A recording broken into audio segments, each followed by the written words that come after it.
November 1924, producer Thomas Ince died on the yacht of media mogul William Hearst. The official cause? An acute bout of indigestion. But one witness saw a bullet hole in his head.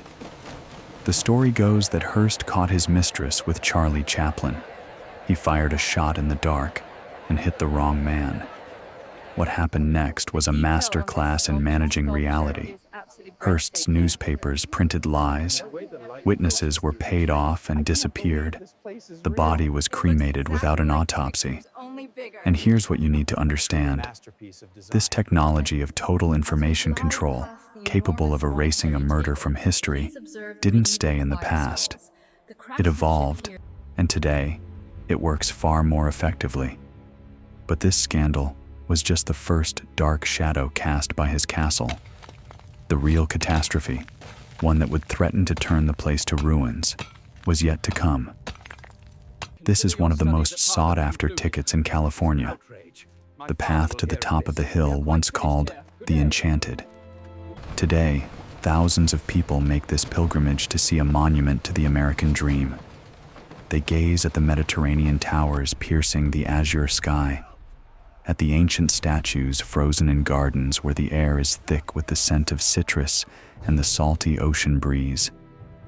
Guides smile as they tell of Hollywood stars who splashed in the Neptune pool and European princes who dined in the Gothic refectory. It is a museum, a national treasure, a work of art. But this paradise, bathed in sunlight and tourist admiration, is built on a foundation of lies. Every marble column reflected in the water casts a shadow. The shadow of newspaper headlines printed in screaming ink. Newspapers that didn't report the news, but created it. Accusations turned into facts overnight. Reputations destroyed for the sake of circulation. A war sold to millions with their morning coffee. This castle is a silent witness to an era when one man held public opinion in his hands like clay, molding it into a reality that benefited only him. In 1941, a film was released that forever changed the perception of this place. In it, a dying old man in his giant empty palace named Xanadu whispers one word: Rosebud.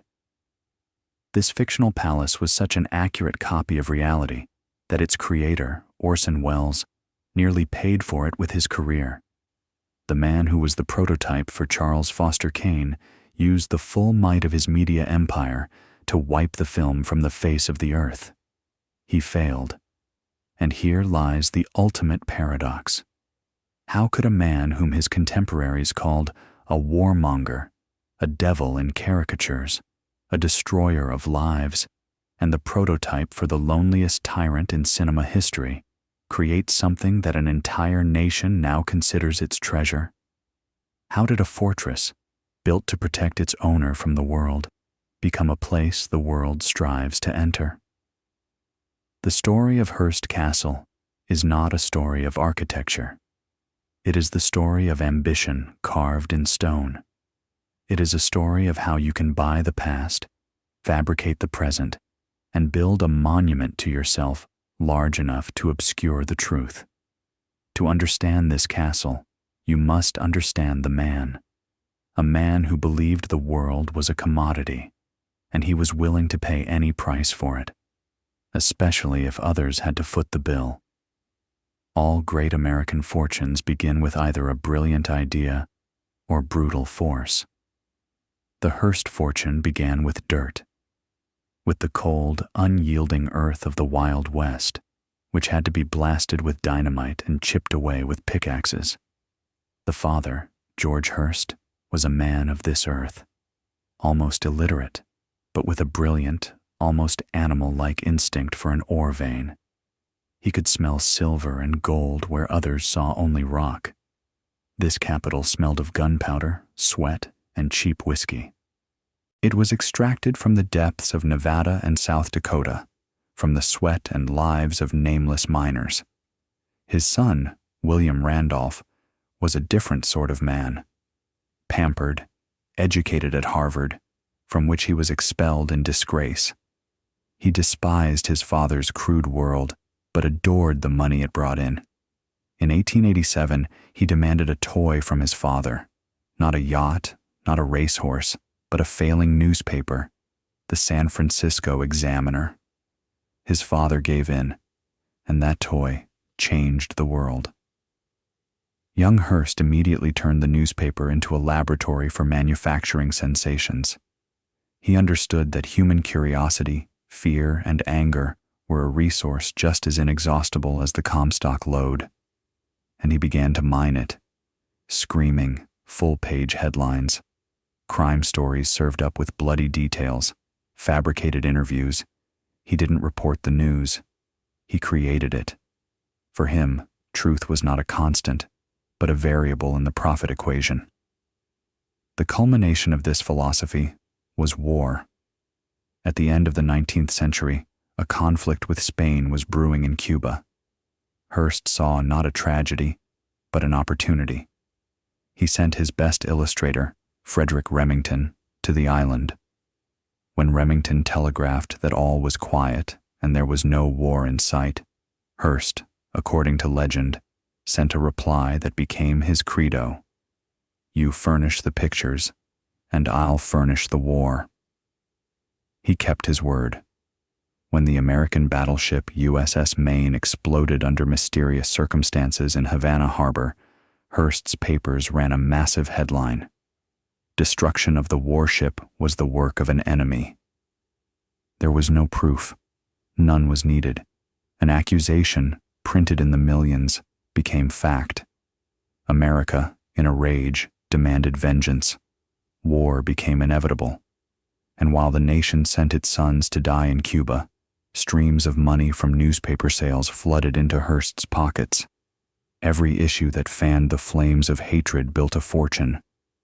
Look closely at these shots. Coins and banknotes, flowing like a river from the printing presses. They don't turn into stocks or factories. They turn into sketches. Sketches of ancient columns, Gothic arches, and Roman temples. The price of every stone that would be raised on the enchanted hill had already been paid, with the blood of soldiers and the ink of lies. It all begins with a child, with a 10-year-old boy brought to Europe by his domineering mother. While other children were looking at toys, his gaze was fixed on stone, on the colossal cathedrals built over centuries to reach for the heavens, on the walls of castles that remembered kings and sieges. This trip didn't just impress him. It infected him with an idea. The idea that greatness could not only be inherited, but built. That immortality could be bought and assembled from brick and marble. This childhood dream waited decades for its moment, fueled by money from a newspaper empire. And when the time came, Hearst chose not just a place for it. He chose a throne, a desolate, wind-swept hill 5 miles from the Pacific coast. La Cuesta Encantada, the Enchanted Hill. The choice of this location wasn't about aesthetics. It was about psychology. From here, he could see his domain, stretching over 250,000 acres. He could look out at the ocean, which held no power over him. This was the position not of an observer, but of a god. But to turn this divine fantasy into reality, he needed a mortal executor, and he found one in the most unexpected of people, Julia Morgan, the first woman to be licensed as an architect in California. Quiet, meticulous, a genius of engineering and boundless patience. The man who had openly lived with his mistress his entire life, scorning social conventions, entrusted the work of his life to a woman whose professionalism was the only thing that mattered. Only she could tame his chaotic demands, transforming tyrannical whims into blueprints. The style they chose is called Mediterranean Revival. But this wasn't a revival. It was an appropriation. Hearst wasn't paying tribute to European history. He was raiding it. He, the son of a prospector, rejected time and again by the political establishment, having suffered a humiliating defeat at the polls, decided to make a statement the whole world would hear. This castle is not a home. It is an architectural manifesto. Every one of its stones screams, "You wouldn't let me into the White House? I'll build my own, a Western White House, and it will be more magnificent than yours. You laughed at my origins? I'll buy up Europe's aristocratic past, take it apart, and reassemble it to my own taste." This was the revenge of a man who couldn't conquer history at the ballot box, and so decided to simply buy it. He had made his statement. But to carve it in stone atop this mountain, he would have to wage an entirely different war. A war against nature itself. A dream is born on paper. Reality, in dust and granite. The sketches of European castles that Hearst brought back from his travels were elegant and ethereal. But the enchanted hill was wild and inaccessible. It didn't invite construction. It threw down a challenge. And to begin erecting his Versailles, Hearst first had to win a war against geology. The first enemy was distance. 5 miles of sheer slopes, rock ledges, and crumbling ravines separated the summit from the coast. There wasn't a single path that could bear the weight of even an empty cart, let alone trucks carrying multi-ton blocks of Italian marble. And so, the battle began. Engineers and workers, like ants against the backdrop of this giant mountain, began to bite into its flesh. They dynamited cliffs, leveled the ground, and tamed the slopes. Slowly, foot by foot, they carved out an artery of gravel and sweat, a road through which history, bought in Europe, would flow to the summit. Every turn of this road was paid for by newspaper circulations. Every blasted boulder, every gallon of the workers' sweat was an investment secured by a headline about a scandal or a murder. But the road was only the first battle. The main war was for water. The enchanted hill was dry. To nourish the gardens, fill the pools, and simply sustain life on this summit required an amount of water comparable to the consumption of a small city. The engineers found a source, but it was 3 miles away, behind another mountain range. And so, they began to lay a steel serpent through the mountains, a 3-mile pipeline. And at the top of the hill, they dug a massive pit and filled it with thousands of tons of concrete, creating a giant reservoir. This wasn't just construction. It was an act of geological arrogance, terraforming, the subjugation of the wild, arid California land to the will of one man. Hearst wasn't just building a house. He was reshaping the landscape to fit his dream. He conquered this hill, forged a road to it, and gave it water, forcing nature to serve his ambitions. The beachhead was ready. But now the most difficult part began. A battle not with stone, but with a person. Specifically, with the architect who had to bring the tyrant's endless and contradictory fantasies to life. It was the strangest creative union in the history of American architecture. On one side, William Randolph Hearst, impulsive, capricious, a man whose desires changed faster than the weather over the Pacific. On the other, Julia Morgan, methodical, restrained, a woman engineer for whom the logic of construction was law. Their years-long collaboration is an epic drama, captured not in letters, but in thousands of dry, business-like telegrams. A telegram from Hearst: "Tear down this wall immediately. It's ruining the view of the sunset." A telegram from Morgan: "The wall is load-bearing.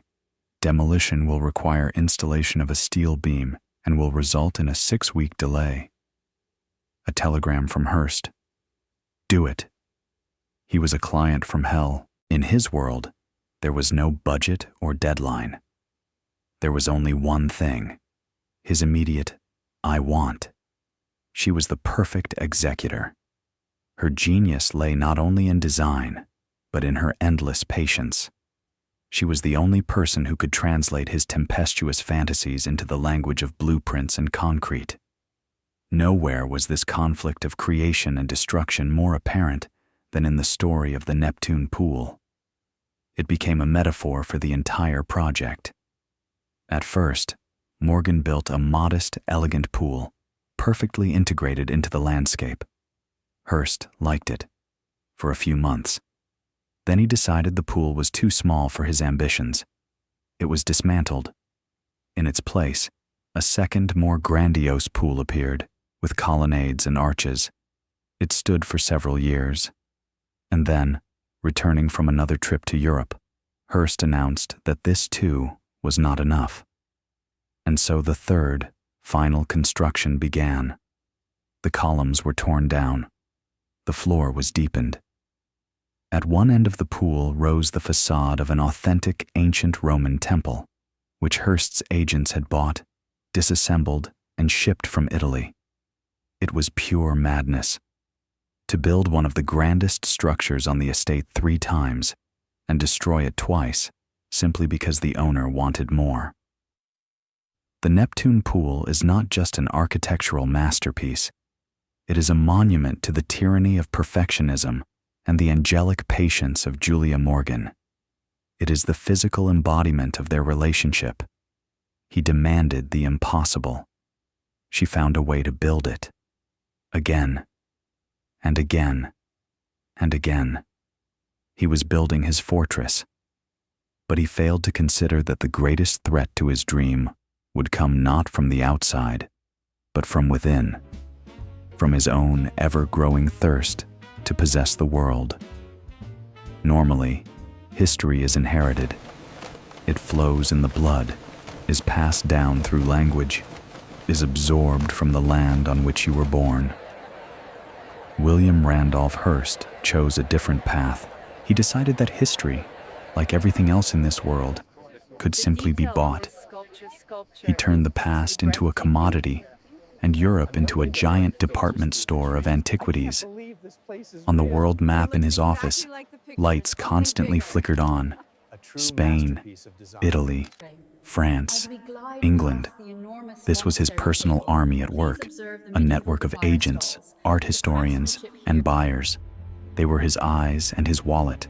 They scoured Europe, weakened by war and economic decline, like vultures circling over dying aristocracies. Their task was not just to buy paintings or statues. Their task was to buy architecture itself, and they bought it. Carved choir stalls from Spanish cathedrals, Gothic tapestries that had witnessed coronations, dozens of fireplaces that had warmed French dukes. They bought up everything that could be ripped out, unscrewed, and carried away. Let's consider just one exhibit, a ceiling. Not just planks, but a 500-year-old coffered ceiling from a Spanish monastery. A ceiling that remembered the prayers of generations of monks, saw the smoke of thousands of candles, heard Latin and Gregorian chants. To Hearst, it was just another lot in a catalog. His workers entered the ancient building with crowbars and saws. They operated not with the reverence of restorers, but with the cold calculation of catalogers. Every beam was neatly numbered, every panel carefully packed. An entire room, the soul of an ancient building, was dismembered, packed into hundreds of numbered crates, and sent to the port. And so, the journey begins. The crates, filled with fragments of another sanctuary, are loaded onto a steamship. They cross the Atlantic. They are unloaded at the private port of San Simeon, built specifically for this purpose. And then trucks, their engines roaring fit to burst, slowly, arduously crawl up the winding road to the enchanted hill. This wasn't collecting. This was industrial logistics, a conveyor belt for importing someone else's past. Every crate that crossed the ocean was paid for by a newspaper article about a Hollywood star's divorce. Every nail pulled from a Spanish monastery was financed by whipping up panic before a new war. He brought the bones of European history to his hill, packed in crates. Now he faced the most difficult task, to assemble a living creature from them. But what would be the result? A palace or a monster? Finally, on the hilltop, the main act of creation begins. The construction of Casa Grande, the great house. But this was no ordinary construction. It was a transplant operation. Julia Morgan, the architect-surgeon, had to suture the ancient, fragile organs of European history into a modern, muscular body of reinforced concrete. Picture the process. First, workers erect an earthquake-resistant frame, a skeleton of Californian steel and concrete, capable of withstanding a tremor. And then, into this ultra-modern cocoon, they begin to implant artifacts. Here are workers in dusty overalls, carefully hoisting 15th-century carved choir stalls, removed from an Italian cathedral, up the scaffolding. They are installed in the living room, where just hours before, an electric hammer drill was buzzing. Here, a fireplace that warmed a French cardinal in the 16th century is cemented into the wall. Above it, on a concrete beam, they hang a Flemish tapestry depicting a battle that took place 200 years before the founding of the United States. This was not a restoration. It was the creation of an architectural Frankenstein. The body, American, 20th century. The soul, European, assembled from fragments of different eras and countries. Hearst was not trying to recreate the past. He was constructing it anew in his own image and likeness. On the outside, this hybrid grew upwards. 2 towers rose above the coast like sentinels. Their design was copied from the bell towers of a cathedral in the Spanish city of Ronda. But unlike the Spanish original, these towers were not just stone. Inside them hid elevators, telephone cables, and modern electrical wiring. Outside, medieval Spain. Inside, modern America. Day after day, year after year, Casa Grande was assembled like a gigantic, incredibly expensive mosaic. It was the assembly of a personal kingdom from the fragments of other empires. Every nail driven into the wall, every beam placed under the ceiling, was a statement. A statement that the money earned from today's news could buy the greatness of yesterday. The castle was taking shape, but it was missing one final, most extravagant detail. It lacked a fantasy cast in water and gold. If Casa Grande was the throne, then the pools were its crown jewels, the 2 most defiant, most extravagant symbols of power imaginable. They were not meant for swimming. They were stages, theatrical platforms for displaying wealth. First was the Neptune pool. Open to the winds and the Californian sun, it was an arena for Hollywood nobility. Its length, 104 feet. Its volume, 345,000 gallons of pristine water, lifted to the mountain's summit at the cost of incredible engineering efforts. But the water was merely the backdrop. The main character was the facade of an ancient Roman temple that framed the pool. Its pediment and columns, which had witnessed the rise and fall of the Roman Empire, were now reflected in the water where Cary Grant and Greta Garbo drank cocktails. This was the ultimate act of appropriation. Hearst made ancient history serve as a backdrop for his parties. But if the Neptune pool was a theater of luxury, the second pool was an immersion into pure madness. The indoor Roman pool. To enter it is to leave reality behind. The walls, the floor, the ceiling, everything here is covered in mosaics. Over 1 million tiny 1-inch tiles of Venetian smalty glass, shining with blue, orange, and gold. Many of them are coated in real gold leaf. Light, passing through alabaster lamps, refracts in the water and reflects off the golden tiles, creating the sensation that you are swimming inside a giant Byzantine jewelry box. There are no windows here, no connection to the outside world. It is a hermetically sealed, underwater fantasy of ancient Rome, built in the heart of California. Every square centimeter of this mosaic, every golden tile, was paid for. Paid for by news of the stock market crash that ruined millions. Paid for by sensational headlines about scandals that destroyed lives. Paid for by advertisements for cheap goods. Read by people who would never see anything like this. This was not a place for relaxation. It was a temple dedicated to the only deity William Randolph Hearst truly believed in, the omnipotence of money. He had built his empire on land. He had adorned it with water and gold. All that was left was to populate it with living creatures.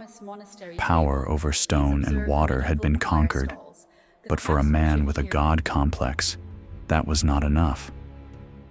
William Randolph Hearst decided he must possess not only dead history, but life itself. He decided to create his own Eden.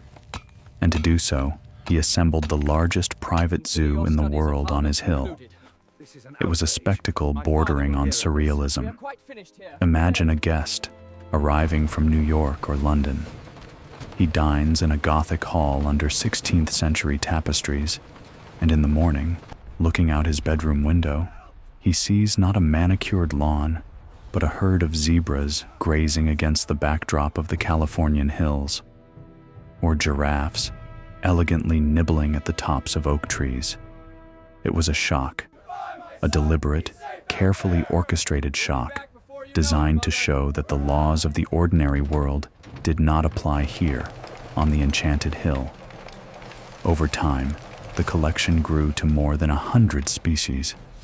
Grizzly bears, the last giants of the Wild West, roared in their enclosures. Lions and tigers dozed under the Californian sun. Antelopes, kangaroos, elephants. They were all brought from the far corners of the earth to become living exhibits in Hearst's personal museum. This was not a display of love for nature. It was the apogee of his desire to control and collect. He collected animals just as he collected fireplaces or ceilings, as symbols of his power. He created a Noah's Ark, but one that offered salvation not from a flood, but from boredom and oblivion. This zoo was the final, loudest statement. I am so rich that I can make the African savanna and the American prairie coexist on my doorstep. I am not just building a castle, I am creating my own world, with its own fauna. The guests were thrilled. The press wrote of a miracle. But behind this facade of an Edenic garden, a dark side was hiding. This paradise was built on money squeezed from human tragedies. And very soon, one such tragedy would unfold in the very heart of this idol, casting a shadow over the castle from which it would never escape. The paradise that Hearst built was an illusion of control, order, and beauty. But in November 1924, that illusion cracked, and an ugly, sticky reality seeped out. The scene of the crime was not the castle, but its floating extension, the luxurious yacht, the Oneida. The cream of Hollywood's crop had gathered on board.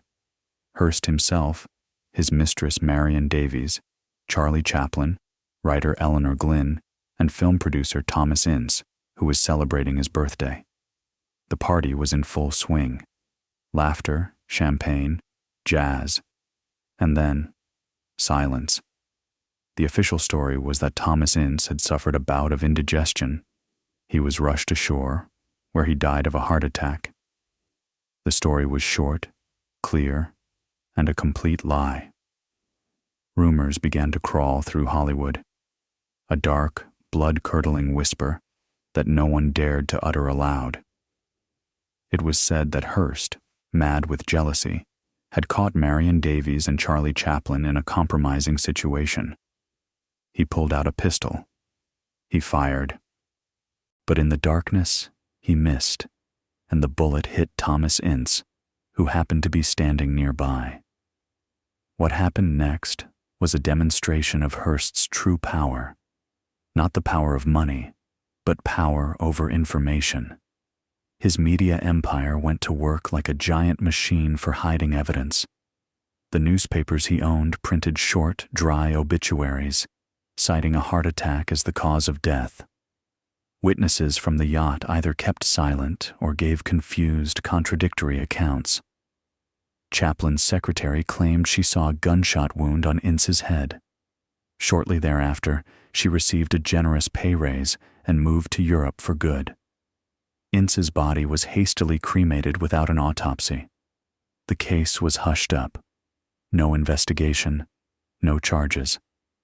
The story simply vanished, dissolved in the stream of other news. But it didn't die. It became a dark legend, a ghost that took up permanent residence in the shimmering halls of Hearst Castle. This incident showed that the castle on the hill wasn't just a refuge from the world. It was a fortress from which its owner could strike with impunity. Its walls, brought from Europe, were meant to protect from the past.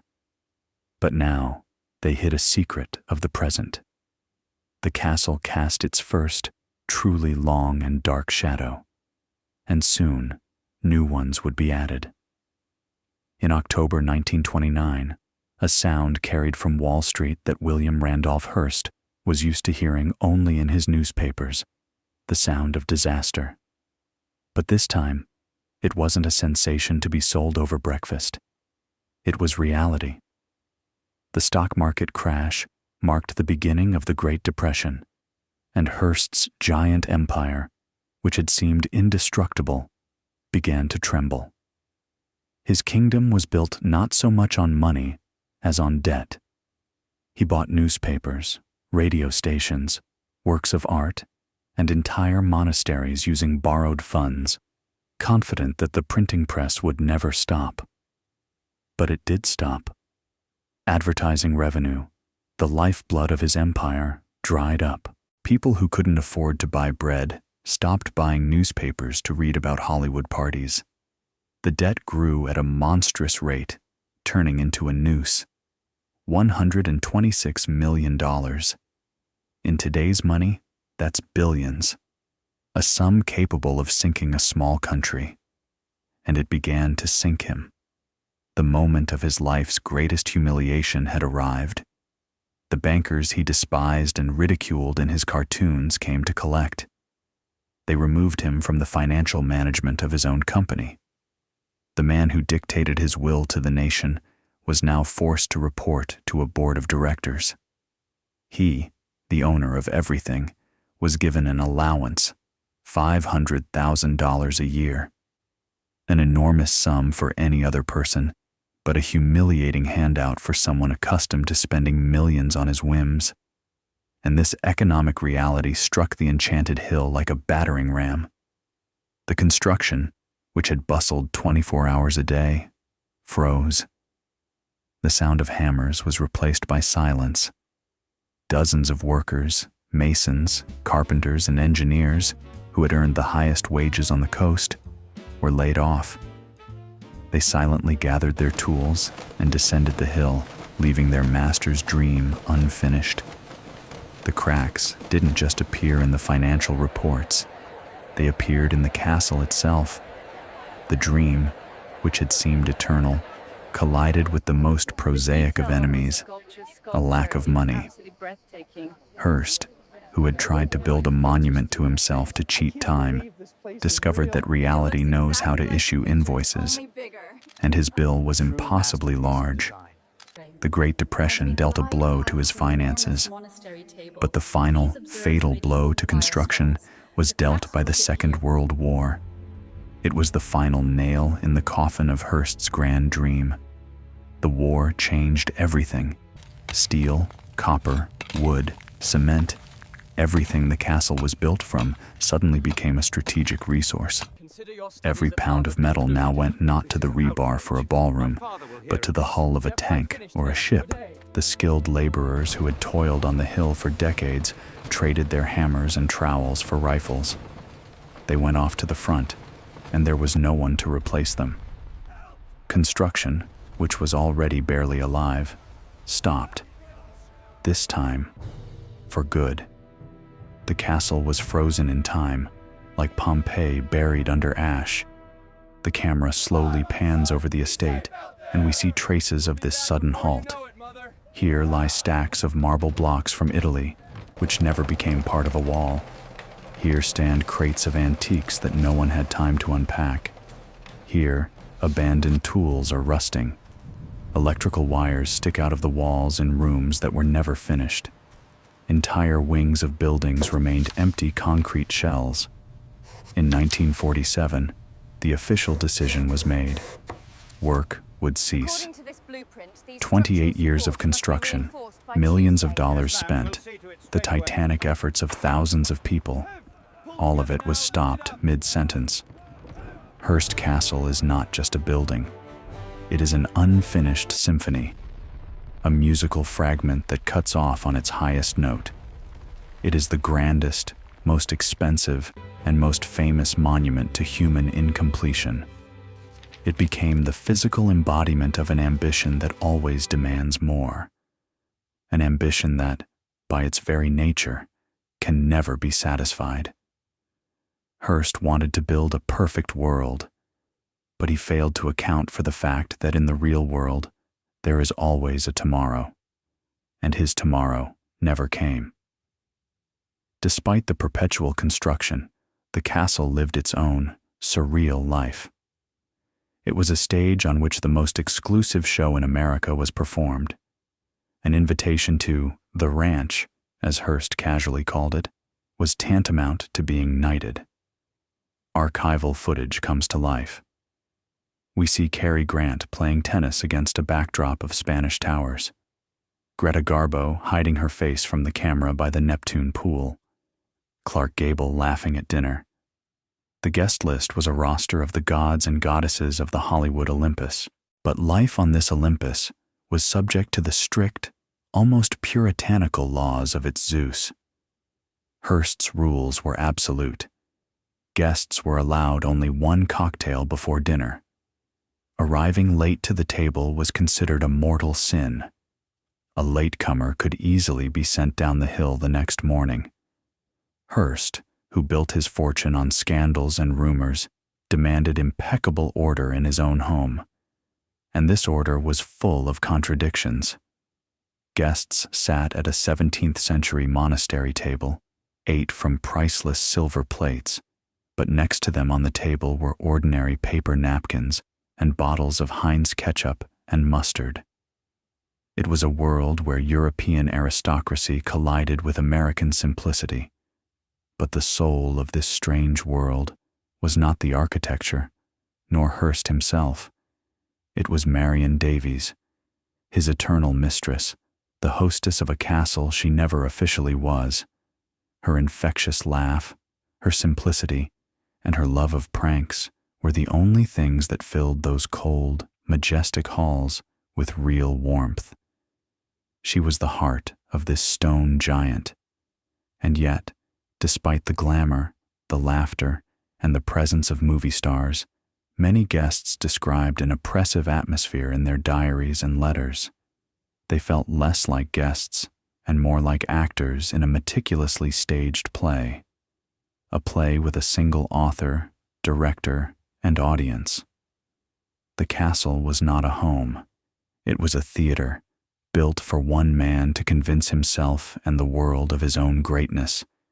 It was the most beautiful, most luxurious, but ultimately a gilded cage. In 1947, the performance was over. The lead actor had left the stage. A sick, weakened, 84-year-old William Randolph Hearst left his enchanted hill for good. His doctors insisted that he needed more skilled medical care than what was available in this isolated fortress. He left to die. His departure was the end of an era. The castle, which had always been full of guests, noise, and his domineering energy, fell into silence. Marion Davies, left with him. Without them, it once again became what it was originally, just a collection of stone and art on a mountaintop. Hearst passed away in 1951, far from his unfinished paradise, and his death was a turning point. For the Hearst Corporation, now run by his sons and managers, the castle wasn't a dream, but a nightmare. A gigantic, incredibly expensive, and completely unprofitable asset. The property taxes and the upkeep of this monster consumed millions of dollars a year. Cold, pragmatic negotiations began with the state of California. This wasn't charity. This was business. The corporation offered to donate the castle and 127 acres of surrounding land to the state. In return, they would be rid of the financial burden and, most importantly, receive enormous tax breaks. In 1957, the deal was struck. The gavel fell for the last time. One man's dream became public property, but not by the will of the dreamer, but by the will of his accountants. The castle, which was built as a symbol of absolute personal power, now belonged to everyone, and to no one. History had taken its most ironic turn. The fortress fell not to the assault of enemies, but to the pressure of a ledger. So why did it survive? Why didn't this monument to one man's vanity turn into ruins, like the palaces of so many other tyrants? The answer is simple. The castle was too big, too famous, and too expensive to disappear. It saved itself by becoming its own legend. And here, the story returns to Orson Welles. The film Citizen Kane, which Hearst so hated and tried to destroy, ultimately ensured the immortality of his creation. The fictional palace Xanadu became forever fused in the public consciousness with the real castle on the hill. People didn't just want to see a media mogul's home, they wanted to see Xanadu. Paradoxically, Hearst's greatest enemy became his best custodian. Its incompleteness, once a sign of defeat, has today become its central metaphor. The castle is the physical embodiment of ambition, which is by its nature limitless. It is a monument to the eternal human thirst that can never be quenched. It shows that even with a fortune capable of buying the past, it's impossible to buy satisfaction. Today, thousands of tourists stroll its terraces. They admire the beauty without considering its price. They see not the fortress of a tyrant, but a fairy tale palace. History, like a skilled restorer, has over time washed the dark stains from its facade, leaving only a romantic sheen. William Randolph Hearst could not buy himself political power. He could not buy eternal life or even a happy old age in his paradise. But he bought a different kind of immortality. His castle, built on sensationalism, fear, and an instigated war, today brings millions of dollars into the treasury of the state of California. The money born from yellow journalism and cynicism continues to work. It preserves the majestic monument to its creator, the greatest and most despised media mogul in American history. A man who proved that if you build a lie big enough and beautiful enough, one day they will call it a legacy. Hearst Castle is not just a collection of stone and art. It is a paradox carved in marble, a majestic legacy born of cynicism, and a beauty paid for with lies. Can beauty redeem the sins of its creator? And when we admire this magnificence, do we not become accomplices in his greatest manipulation, the transformation of truth into a commodity that can be beautifully packaged and sold? This story has no simple answer, and that is why your voice is especially important. Share your thoughts in the comments. That way, we can continue this conversation together. Your support, in the form of a subscription and a like, allows us to continue exploring the most complex questions that history poses to us.